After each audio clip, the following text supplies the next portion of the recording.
para saludar y agradecer que esté aquí a una muy querida cantante, autora, compositora, que es Vivir Quintana, narradora tal vez le tenemos que decir, cantautora. ¿Cómo te llamamos a ti misma, Vivir Quintana? ¿Cómo estás? Bienvenida. Hola, ¿cómo estás? Oye, me encantó eso de narradora. Narradora musical también. Narradora musical, ¿cómo te llamo? A ver, tú dime cómo quieres que te diga. Cantora, yo creo que es una gran, un gran adjetivo. Cantora, cantautora, como tú me quieras decir. Cantautora, bueno, Vivir Quintana. ¿Quién es Vivir Quintana? Bueno, pues ya sabemos que es una mujer muy exitosa, muy potente, una cantautora que ha hecho piezas muy impactantes y que estás marcando huella con tu música, con lo que dices, y estás estrenando. Estoy estrenando. Cuéntame, ¿qué estás estrenando? Pues estoy estrenando corridos. Un álbum de corridos. Que están últimamente un poco estigmatizados, por cierto, los corridos. Muy, muy polémico el tema. Me ocurrió en un momento muy polémico esto.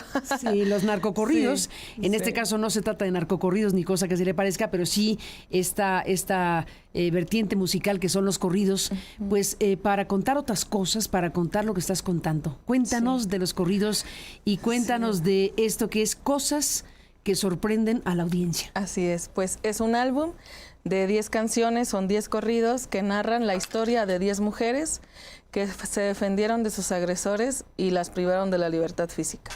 O sea, que tuvieron pues el derecho a defenderse, su legítima defensa, pero el Estado les dijo, ¿sabes qué? Te defendiste de más y te voy a poner exceso de legítima defensa y te voy a meter a la cárcel, pues porque te defendiste de una tentativa de feminicidio, de alguna agresión sexual, o defendiste a tus hijas o a tus hijos de alguna agresión o algo, entonces pues hay que meterte a la cárcel, ¿no? Y justamente el título viene de ahí, ¿no? De que a la gente le sorprende muchísimo, a la audiencia, que una mujer se defienda, pero no le sorprenden los feminicidios que hay todos los días o la violencia que está todos los días ahí, ¿no? De ahí viene Cosas que sorprenden a la audiencia. Vivir, has estado una década por lo menos visitando la cárcel. Así es. O las cárceles, o la cárcel. Sí. Estamos hablando de lugar en el que has estado en contacto con estas 10 mujeres, escuchando sus historias por 10 años. No vas a poder contarnos las 10 historias porque no nos daría tiempo, pero cuéntanos algo de lo mucho que has podido hablar con ellas y de cómo llegaste finalmente a convertir todo esto en música y por qué decides que fueran corridos. Sí, fíjate que yo decidí que fueran corridos porque yo soy de un pueblo que se llama Francisco y Madero, en el norte de México, en Coahuila, cerca de Torreón, para ubicarnos en el mapa. Y justamente allá, cuando yo era niña, cuando estaba en el jardín de niños, cuando estaba en la secundaria, en la primaria, cada vez que era el día de la Revolución Mexicana, el 20 de noviembre, lo que cantábamos eran los corridos, estos revolucionarios, pero había uno en particular que era uno de los más representativos de Coahuila, que era el corrido de Rosita Alvírez, ¿no? Y era solo 3 tiros le dio. Exactamente. Y es un feminicidio que el Piporro e incluso Antonio Aguilar era como de, pues vamos a decirlo de una manera chistosa, ¿no? Entonces empieza, cada una de las estrofas es revictimizar a Rosita Alvírez en este caso, ¿no? De que una chica que su mamá le decía que no fuera al baile, pues la mataron porque no hizo caso, ¿sabes? Y después dice, Rosita no es aires a los hombres, ¿no? O sea, abusada, ¿no? Con eso. Entonces es como de, no quiso bailar con alguien en un baile y por eso la mataron. Entonces las mujeres no podemos decir que no, ¿no? Si no nos matan. Entonces, cuando yo empiezo a hacer esta investigación de qué pasa con las mujeres que se defienden, fue porque una amiga mía es víctima de feminicidio hace 15 años, y entonces dije, ¿qué hubiera pasado si ella lo hubiera matado a él? Pues que la hubieran metido a la cárcel, ¿no? Entonces empecé a ver que había muchas mujeres así en México y que a veces ya ni siquiera pasan como legítima defensa, sino como homicidio, ¿no? Homicidio calificado. Y es como, estamos justo haciendo una investigación para un documental que también estamos haciendo, para hablar sobre eso, sobre la legítima defensa. ¿Qué pasa en México con las mujeres que se defienden?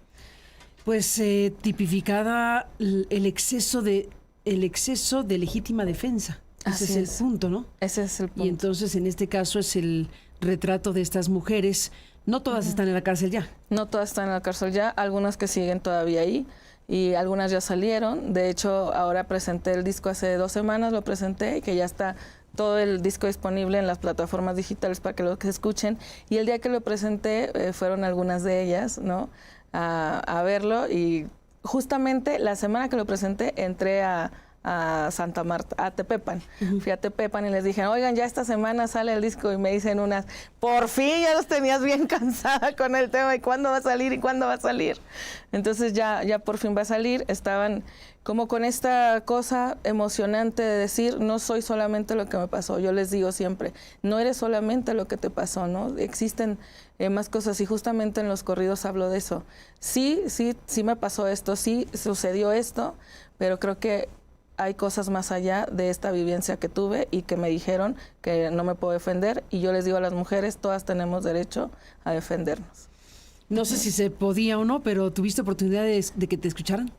Sí. ¿En la cárcel? En la cárcel sí, voy seguido, entro seguido. De hecho, hace poquito, hace como mes y medio, hicimos un festival dentro de una de las cárceles. Llevé a varias amigas cantautoras a que compartieran música, ¿no? A estar con ellas. Porque hay que decirlo, en México las mujeres que están privadas de su libertad física son olvidadas, son abandonadas, son las menos visitadas, a diferencia de los hombres, ¿no? Y pues los hombres, ¿quién los visita? Las mujeres, pero las mujeres cuando están presas es como de ya no te mereces esto, ¿no? Y justamente vamos a sacar una película documental que va a dirigir Carlos Pérez Osorio, y vamos a contar eso. El de Marisela Escobedo. Las tres muertes de Marisela Escobedo, el director. Así es. Entonces creo que es importante decirlo, es importante sensibilizar a la gente también, de decir que cómo podemos acompañar a las mujeres que están privadas de la libertad física. Sí se puede hacer.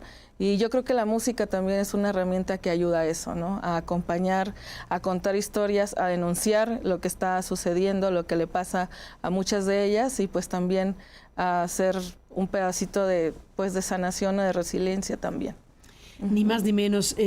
Son 10 historias, difícil elegir una, pero cuéntanos una en particular que quisieras destacar esta mañana, pues un poco para esto que dices, cosas que sorprenden a la audiencia, mujeres que se defendieron de circunstancias diversas, ¿no? Así es, pues puede ser el caso de Yaquiri Rubio, que su corrido se llama La Nochebuena Más Triste, porque pasa Nochebuena y Navidad dentro de la cárcel en Santa Marta, Acatitla, precisamente porque ella va saliendo del Metro Doctores, la interceptan dos tipos, la suben a una moto, se la llevan a un motel, abusan de ella, y ella, pues para zafarse de ahí y en defensa propia, hiere a uno de sus agresores, sale corriendo, se va, no sabe que... ¿Le quita el cuchillo que tenía él? Estaban forcejeando, y entonces en ese momento ella pues se va contra él para poder escapar, se va y entonces no sabe que lo mata. No sabe, entonces ella va y escapa, y entonces se va a un lugar a resguardar con unos policías, y entonces los policías le dicen, no, tu calidad no es de víctima, sino de victimaria. Entonces ya nos dijeron que tú mataste a tu novio, ¿no? O que tú estabas donde sí querías estar, y no es cierto, ¿no? Entonces, ¿Y ella no los conocía? No los conocía, no los conocía, la meten a la cárcel. Y entonces empieza un proceso ahí, y entonces ya le querían dar 60 años de prisión. Imagínate, por defenderse, un día que vas tú normal saliendo de tu casa, de tu casa, vas a visitar a alguien, sales de un metro y te interceptan, y entonces te pasa eso, ¿no? Entonces creo que ese es un caso muy fuerte que pasó aquí en el 2013 en la Ciudad de México, y justamente en el documental contamos el caso de Yaquiri. Ni más ni menos en el documental, y bueno, pues una de las piezas de cosas que sorprenden a la audiencia. Y me contabas, déjame preguntarte para ir cerrando la conversación que vamos corriendo siempre, déjame preguntarte que también se va a hacer en vinil el disco. Sí, vamos a sacar ya próximamente un vinil, que es una... Eso ya es de esa colección. Es una primicia que te estoy dando, justamente nos dieron la... No, de hecho está súper bien. Y justamente el 9 de octubre voy a tener un teatro de la ciudad, donde voy a presentar algunos de estos corridos, si no es que la mayoría, y justamente ahí ya vamos a presentar el vinil. En vinil, pues es una cosa de colección, tener música en vinil, corridos en vinil. Y bueno, pues has terminado esta etapa porque ya está el disco circulando, ya está estrenado, digamos así, ya está circulando. Y bueno, en tu balance de las cosas, después de 10 años de estar hablando con estas mujeres en la cárcel y fuera de la cárcel, estas historias, cada una de estas historias, ¿qué balance haces en este 2025 después de todo este tiempo trabajando? Pues de que a mí me han preguntado mucho que si yo veo cambios, por ejemplo, en las leyes o en el Estado, ¿no?, hacia nosotras. Yo digo que no los he visto todavía, lo que yo sí veo es que nosotras somos las que hemos cambiado. Y en estos 10 años de investigación, incluso yo he cambiado muchísimo de entender que las realidades no son las mismas, pero que sí podemos tener empatía a entender las historias de las demás personas, ¿no? Y en este caso, pues de las compañeras que están privadas de su libertad física, que es importante también contarlas y acompañarlas. Y pues vamos a ver qué cambia también después de este disco, después de esta película y pues después de todo lo que viene. Después de todo lo que viene. Pues Vivir Quintana, no sé si nos convidaste un fragmento de música que podamos ir para la pausa. No tenemos un fragmento de música, fíjate nada ¿Qué más. cosas? Qué barbaridad. Pero O sea, bueno, estamos contando un disco del que no tenemos música. Tremendo en producción, aquí no tenemos esta música. Pero bueno, ya nos darás oportunidad de sacar un fragmentito, si me lo permites. Con todo gusto. A ver si antes de que nos vayamos del programa de esta misma mañana para que la gente tenga este fragmento. Pero bueno, por lo pronto, como tienes derechos de autor y luego en YouTube es difícil. Sí. Y en radio, porque no tenemos derechos de autor, entonces puedes tararearla. Claro, sí. ¡Qué horror! Es más, mira, les voy a contar un pedacito que se llama de Más libre que en casa. A ver. Sí, fue en febrero 2024, otra noche sin tranquilidad. Yo llamé para confesar los hechos del maldito infierno que él me hizo pasar. Hay balazos que quiebran los huesos, esa bala a mí me trajo paz. De una compañera que se defiende ahí y dice, cuando llega a la cárcel me siento más libre aquí que cuando estaba en mi casa. Qué fuerte. Vivir Quintana, gracias por estar aquí, felicidades por este trabajo, cosas que sorprenden a la audiencia y todo lo que nos has contado. Un abrazo y gracias por tu trabajo. Muchas gracias a ti, Carmen, siempre es un gusto verte.